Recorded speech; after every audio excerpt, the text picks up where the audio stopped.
கன்னியாகுமரி மாவட்டம் நாகர்கோவிலில் அரசு கட்டுப்பாட்டில் இருக்க வேண்டிய சுமார் 1500 கோடி ரூபாய் மதிப்பிலான ஆர்எச்ஆர் நிலத்தை அரசு மீட்குமா என்பது பொதுமக்கள் எதிர்பார்ப்பாக உள்ளது. ஆர்எச்ஆர் என்றால் பொதுவாக திருவிதாங்கூர் அரசர் காலத்தில் மன்னர் நிறைவேற்றும் தூக்கு தண்டனையை நிறைவேற்றிக் கொடுக்க ஆர்எச்ஆர்கள் இருந்தனர். திருவிதாங்கூர் சமஸ்தானத்திற்கு உட்பட்ட அப்போதைய குமரி மாவட்டத்தில் இந்த தண்டனையை நிறைவேற்றும் ஒரு குடும்பத்தினர் நாகர்கோவிலை அடுத்த பார்வதிபுரம் பகுதியில் இருந்தனர். அவர்கள் விவசாயம் செய்து வருமானம் ஈட்டிக் கொள்ள திருவிதாங்கூர் அரசர் 48.5 ஏக்கர் நிலம் வழங்கியிருக்கிறார். இந்த நிலம் நாகர்கோவிலை அடுத்த பார்வதிபுரத்தில் கன்னியாகுமரி திருவனந்தபுரம் தேசிய நெடுஞ்சாலையை ஒட்டி அமைந்துள்ளது. 1901ஆம் ஆண்டு இந்த நிலத்தை திருவிதாங்கூர் மன்னர் வழங்கியிருக்கிறார். அப்போது இந்த நிலத்தை பெற்ற குடும்பத்தினருக்கு நேரடி வாரிசுகள் இல்லாததால் தங்கள் காலத்திற்கு பிறகு இந்த நிலத்தை யார் பயன்படுத்த வேண்டும் என எந்த உயிலும் எழுதாமல் இறந்துவிட்டனர். 1956இல் குமரி மாவட்டம் தமிழகத்துடன் இணைக்கப்பட்டதால் இந்த நிலம் இனாம் ஒழிப்பு சட்டப்படி தமிழக அரசு கட்டுப்பாட்டில் வந்திருக்க வேண்டும். ஆனால் தற்போது மொத்த நிலத்தையும் கன்னியாகுமரி மாவட்ட அளவிலான முக்கிய பிரமுகர் மற்றும் ரியல் எஸ்டேட் பிரமுகர்கள் கைப்பற்றி விற்பதற்கான முழு முயற்சியில் ஈடுபட்டு வருவதாக பொதுமக்கள் குற்றம் சாட்டியுள்ளனர். முன்பு நன்சை நிலமாக இருந்த இந்த 48.5 ஏக்கர் நிலம் தற்போது நாகர்கோவில் மாநகரை ஒட்டி வளர்ந்து வரும் புறநகராக மாறி வருகிறது. இந்த நிலம் தற்போது ஒரு சென்ட் 35 லட்சத்திற்கு விற்பனையாகிறது. அந்த அடிப்படையில் இந்த ஆர்எச்ஆர் நிலத்தின் மொத்த மதிப்பு 1500 கோடி ரூபாய் வரை இருக்கலாம் என கூறப்படுகிறது. சென்னை உயர்நீதிமன்ற கிளை, உச்சநீதிமன்றம் ஆகியவற்றில் அரசுக்கு எதிரான உத்தரவு வந்திருந்தாலும் தமிழக அரசு நினைத்தால் இந்த வழக்கை உச்சநீதிமன்றத்தில் மேல்முறையீடு செய்து நிலத்தை மீட்க முடியும் எனவும் மாவட்ட ஆளும் கட்சி முக்கிய பிரமுகர்களின் தலையீட்டை தவிர்த்து இந்த மதிப்புமிக்க நிலத்தை மீட்க அரசு முயற்சிக்குமா என்பதுதான் குமரி மாவட்ட மக்களின் கேள்வியாக உள்ளது.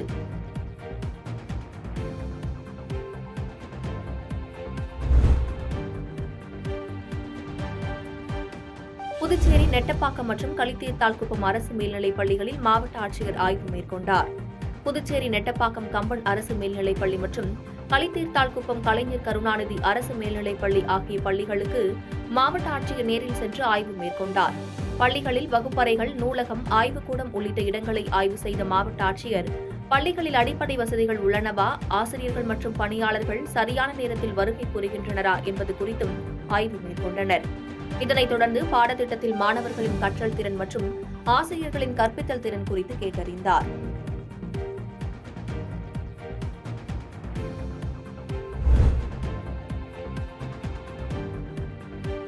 திமுக கூட்டணி பிளவுபட்டிடக்கூடாது என்கிற அச்சத்தில்தான் முதல்வர் தினமும் விழா எடுக்கிறார் என மதுரை ஒத்தக்கடையில் எம்எல்ஏ ராஜன் செல்லப்பா பேசியுள்ளார். மதுரை ஒத்தக்கடையில் கிழக்கு ஒன்றிய செயலாளர் தக்கார் பாண்டி தலைமையில் பேரறிஞர் அண்ணா பிறந்தநாள் விழா பொதுக்கூட்டம் நடைபெற்றது. இந்த கூட்டத்தில் மதுரை புறநகர் கிழக்கு மாவட்ட செயலாளரும் திருப்பரங்குன்றம் சட்டமன்ற உறுப்பினருமான ராஜன் செல்லப்பா கலந்து கொண்டு பேசினார். அப்போது திமுக கூட்டணி பிளவுபட்டிடக்கூடாது என்ற அச்சத்தில்தான் முதல்வர் தினமும் விழா எடுக்கிறார் எனவும் 2026இல் எடப்பாடி ஆட்சி அமைந்ததும் வேலைக்கு செல்லும் பெண்களுக்கு ஸ்கூட்டர், தாலிக்கு தங்கம், லேப்டாப் என அதிமுக ஆட்சியில் கொண்டு வந்த அத்தனையும் கிடைக்கும் என்றார். மேலும் தினமும் கொலைகள் நடப்பதாகவும் சட்டம் ஒழுங்கு கெட்டுவிட்டதாகவும் திமுக கொலையாளிகளுக்கு அடைக்கலம் கொடுப்பதாகவும் கூறினார். இந்த கூட்டத்தில் பெரிய புல்லான் எம்எல்ஏ, இளைஞரணி மாவட்ட செயலாளர் வழக்கறிஞர் ரமேஷ், திருப்பரங்குன்றம் ஒன்றிய செயலாளர் நிலையூர் முருகன் மற்றும் கழக நிர்வாகிகள், தொண்டர்கள் உள்ளிட்ட திரளானோர் கலந்து கொண்டனர்.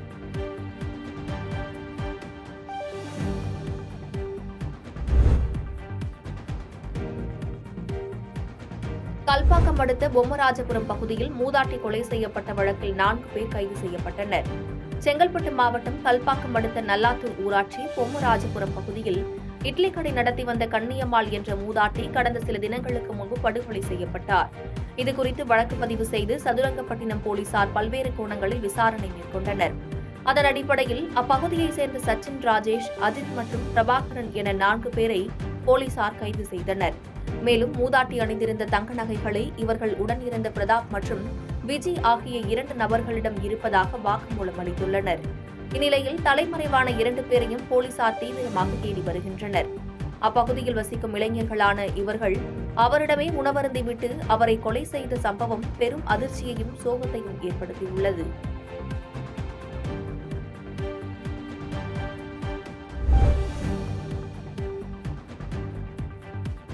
புதுக்கோட்டை மாவட்டம் கரம்பக்குடியில் கூட்கா பாக்கெட்டுகள் விற்பனை செய்த ஒருவரை காவல்துறையினர் கைது செய்து சிறையில் அடைத்தனர். புதுக்கோட்டை மாவட்டம் கரம்பக்குடியில் தமிழக அரசால் தடை செய்யப்பட்ட கூட்கா பொருட்கள் விற்பனை செய்யப்படுவதாக மாவட்ட கண்காணிப்பாளர் வந்திதா பாண்டே தலைமையிலான தனிப்படை போலீசாருக்கு ரகசிய தகவல் கிடைத்துள்ளது. இந்த ரகசிய தகவலின் அடிப்படையில் தனிப்படை போலீசார் சம்பவ இடத்திற்கு விரைந்து சென்று ஆய்வு மேற்கொண்டனர். ஆய்வின் போது கரம்பக்குடி பகுதியைச் சேர்ந்த அம்சத்தலி என்பவர் வீட்டில் குட்கா பதுக்கி வைத்து விற்பனை செய்தது தெரியவந்தது. இதனைத் தொடர்ந்து அவரிடமிருந்து 104 குட்கா பொருட்களை பறிமுதல் செய்து விற்பனைக்கு பயன்படுத்தப்பட்ட இருசக்கர வாகனத்தையும் பறிமுதல் செய்தனர். மேலும் அம்சத்தலையை கைது செய்து சிறையில் அடைத்தனர்.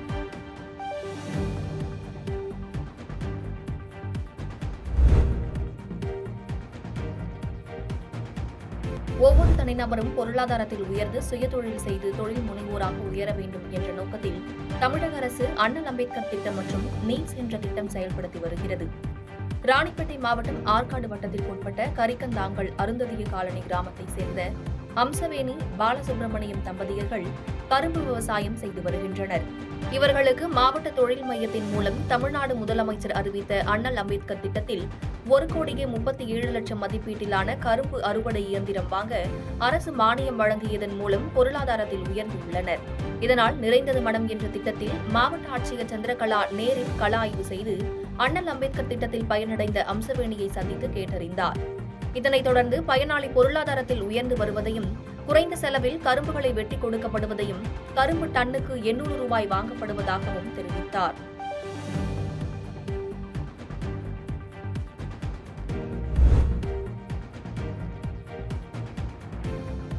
புதுக்கோட்டையில் பல்வேறு கோரிக்கைகளை வலியுறுத்தி தமிழ்நாடு கிராம நிர்வாக அலுவலர் சங்கம் சார்பில் ஆர்ப்பாட்டம் நடைபெற்றது. புதுக்கோட்டை மாவட்ட வருவாய் கோட்டாட்சியர் அலுவலகம் முன்பு தமிழ்நாடு கிராம நிர்வாக அலுவலர் சங்கம் சார்பில் மாவட்ட தலைவர் உலகநாதன் மற்றும் மாவட்ட அமைப்பு செயலாளர் வசந்தகுமார் முன்னிலையில் ஆர்ப்பாட்டம் நடைபெற்றது. இந்த ஆர்ப்பாட்டத்தில் வேளாண்மைத்துறை வேலையை கிராம நிர்வாக அலுவலர்களிடம் திணிக்க வேண்டாம் எனவும், மின்னணு பயிர் ஆய்வு பணி செய்ய மாட்டோம் எனவும், மதிப்பூதியம் வேண்டாம், வருவாய் கிராமங்களை பிரிக்க வேண்டும், கூடுதல் பணியாளர்களை பணியமர்த்த வேண்டும் உள்ளிட்ட பல்வேறு கோரிக்கைகளை வலியுறுத்தி கோஷங்கள் எழுப்பினர். இதில் 50க்கும் மேற்பட்டோர் பங்கேற்று கருப்பு பேட்ச் அணிந்து கோரிக்கைகளை வலியுறுத்தினர்.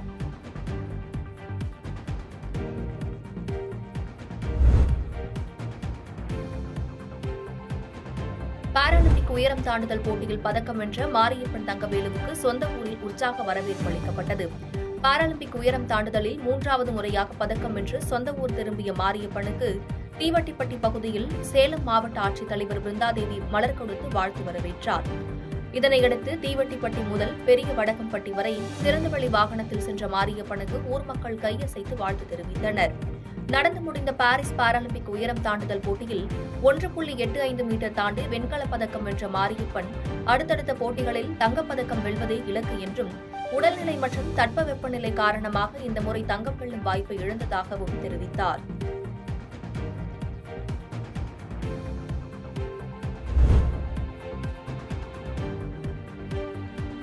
திருப்பத்தூர் அருகே பொம்மைக்குப்பம் பகுதியைச் சேர்ந்த 9 வயது பள்ளி சிறுவன் டெங்கு காய்ச்சலால் பாதிக்கப்பட்டு உயிரிழந்த நிகழ்வு சோகத்தை ஏற்படுத்தியுள்ளது. திருப்பத்தூர் மாவட்டம் பொம்மைக்குப்பம் சின்ன மாரியப்பன் கோவில் திருப்பகுதியைச் சேர்ந்த உதயகுமார் என்பவரின் மகன் கவியரசு தனியார் பள்ளியில் 5ஆம் வகுப்பு படித்து வந்த மாணவனுக்கு கடந்த 17ஆம் தேதி திடீரென காய்ச்சல் ஏற்பட்டுள்ளது. அதனைத் தொடர்ந்து பெற்றோர்கள் கவியரசை சிகிச்சைக்காக திருப்பத்தூர் அரசு மருத்துவமனையில் அனுமதித்துள்ளனர். அங்கு அவருக்கு சோதனை மேற்கொண்டதில் சிறுவனுக்கு டெங்கு காய்ச்சல் இருப்பது உறுதி செய்யப்பட்டது. அதனைத் தொடர்ந்து சிறுவன் மேல் சிகிச்சைக்காக தருமபுரி அரசு மருத்துவமனைக்கு அனுப்பி வைக்கப்பட்டு சிகிச்சை பெற்று வந்த நிலையில் சிகிச்சை பலனின்றி உயிரிழந்தார்.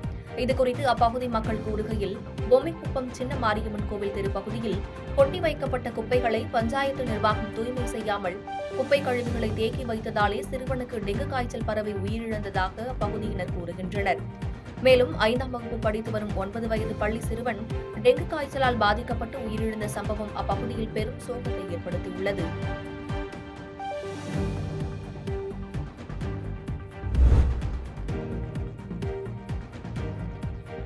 வேடச்சந்தூர் அருகே 6 மாதங்களாக மின்கம்பம் முறிந்து தொங்கிக் கொண்டிருப்பதால் அதிகாரிகள் நடவடிக்கை எடுக்க வேண்டும் என விவசாயி கோரிக்கை வைத்துள்ளார்.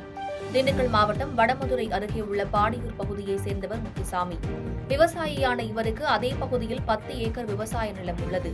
அதில் உள்ள 2 கிணறுகளை வைத்து விவசாயம் செய்து வருகிறார். அதில் ஒரு கிணற்றுக்கு தனி மின்கம்பம் வழியாக மின் இணைப்பு கொடுக்கப்பட்டிருந்தது. இந்த நிலையில் கடந்த 6 மாதங்களுக்கு முன்பு கிணற்றுக்கு மின் இணைப்பு சென்ற மின்கம்பம் ஒன்று சேதமடைந்ததால் திடீரென முறித்து விழுந்துள்ளது. இதனால் மின்வயர்கள் அறுந்து தோட்டத்தில் விழுந்தன. மின் இணைப்பு துண்டிக்கப்பட்டதால் கிணற்றில் உள்ள மோட்டாரை பயன்படுத்த முடியாத சூழ்நிலை ஏற்பட்டுள்ளது. எனவே உடைந்த மின்கம்பத்தை தோட்டத்தில் இருந்து அகற்றி புதிய மின்கம்பம் ஊன்றி மின் இணைப்பு தர வேண்டும் என்று விவசாயி முத்துசாமி தாமரைப்பாடி மின்வாரிய அதிகாரிகளிடம் கடந்த 6 மாதங்களாக புகார் அளித்தும் எந்தவித நடவடிக்கையும் எடுக்கப்படவில்லை. இந்நிலையில் கடந்த 6 மாதமாக மின்சாரம் இல்லாததால் மோட்டாரை இயக்க முடியாமல் தனது விவசாயம் பாதிக்கப்பட்டுள்ளதாகவும் சம்பந்தப்பட்ட அதிகாரிகள் உடனடியாக புதிய மின்கம்பம் ஊன்றி கிணற்றுக்கு மின் இணைப்பு தர நடவடிக்கை எடுக்க வேண்டும் என்றும் முத்துசாமி கோரிக்கை வைத்துள்ளார். பாதகம் செய்பவரை கண்டால் நாம் பயங்கொள்ளலாகாது பாப்பா, மோதி மிதித்து விடு பாப்பா, அவர் முகத்தில் உமிழ்ந்து விடு பாப்பா. அண்மை செய்திகளை உடனுக்குடன் தெரிந்து கொள்ள இணைந்திருங்கள் இயம்நாடு தொலைக்காட்சியுடன்.